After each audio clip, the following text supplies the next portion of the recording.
जय श्री राम, राधे राधे। शनिश्चर बार के दिन हम बीरगंज के सट्टा परिवार ही सिमरा पार्क में। Simra park one of the most visit places हमार बेटी के लिस्ट।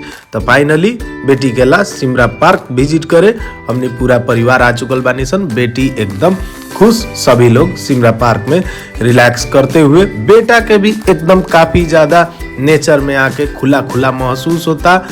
डियर देख के हमनी के माई डियर एकदम ज्यादा एक्साइटेड बा। अपने लोग भी अपन लड़का के होके सके तो एक बार जरूर नेचर में लेके जाई। सिमरा पार्क नजदीक में बा, अपने जा सकता नहीं। यहाँ गाड़ी के अनुभूति करते हुए बेटा एकदम एक्साइटेड होके बिना लाइसेंस के गाड़ी चला रहल बा। डर लागत तो रहलक कि कोनो के ठोक ना दे, लेकिन काफी ज्यादा एक्साइटेड बेटा।